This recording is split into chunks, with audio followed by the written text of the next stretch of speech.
তোমরা কারা কারা ড্রয়িং করতে ভালোবাসো বলো তো? আমি তো ভীষণ ভালোবাসি। ছোটোবেলায় অনেক দিন ধরে ড্রয়িং শিখেছি, কিন্তু যখন মনে হলো যে না, ড্রয়িংটা আমার জন্য নয়, তখন হট করেই না ড্রয়িংটা ছেড়ে দিলাম।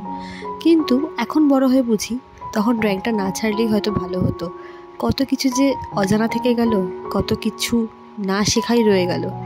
আর যদি সেই জিনিসটা কন্টিনিউ করতাম তাহলে হয়তো এর থেকেও বেটার কিছু আরও অ্যাচিভ করতে পারতাম লাইফে, বা আরও অনেক সুন্দর কিছু করতে পারতাম, একটা আর্টিস্টের দিকে এগোতে পারতাম।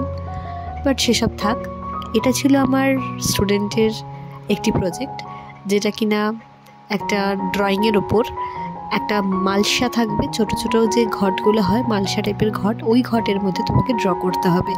এবার কী থিমে সেটাতে পরে আসছি, তার আগে বলি ড্রয়িংটা এতটাই সুন্দর এবং আমারও ভালো লেগেছিল, সে কারণে ও বলার সাথে সাথেই আমি অ্যাগ্রি করে যাই যে না, আমাকে করতে হবে এটা। এবং আমি বলি যে ঠিক আছে, চলো আমায় দিয়ে দাও, আমি বাড়িতে নিয়ে করে নিচ্ছি।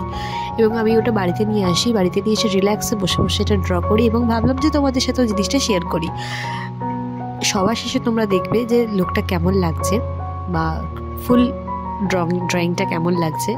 তোমরা কারা কারা ড্রয়িং করতে ভালোবাসো অবশ্যই আমাকে কমেন্টে জানিও, এবং এটাও জানিও যে আমার ড্রয়িংটা কেমন লাগলো। কারণ বহুদিন আউট অফ প্র্যাকটিস, তো সেক্ষেত্রে খুব একটা যে আমি ভালো করে করতে পেরেছি তাও ঠিক নয়। আমার নিজেরই মনে হয়েছিল যে এর থেকেও বেটার আমি চাইলে করতে পারতাম যদি আমি প্র্যাকটিস করতাম। সেই জন্যে হাতটা ঠকঠক করে কাঁপছিল। যখন মোটিভগুলো করছিলাম, ফিগার মোটিভগুলো করছিলাম, তখন এতটাই হাত কাঁপছিল যে কি বলবো। কিন্তু তারপরও চেষ্টা করে করে আস্তে আস্তে আস্তে আস্তে জিনিসটাকে সাকসেসফুল করতে পেরেছি। ওদের একটা রেফারেন্স পিকচার ছিল, সেই রেফারেন্স পিকচার ওয়াইজে আমি করার চেষ্টা করেছি।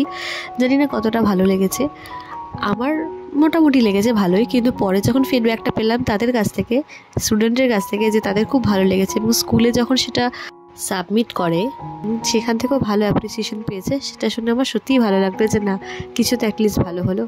তো এটা ছিল জগন্নাথ বলরাম সুভদ্রা মানে রথযাত্রা উপলক্ষে প্রজেক্টটা। তোমাদের কেমন লাগলো আমাকে অবশ্যই কমেন্ট করে জানিও। Thank you so much for watching. Also subscribe.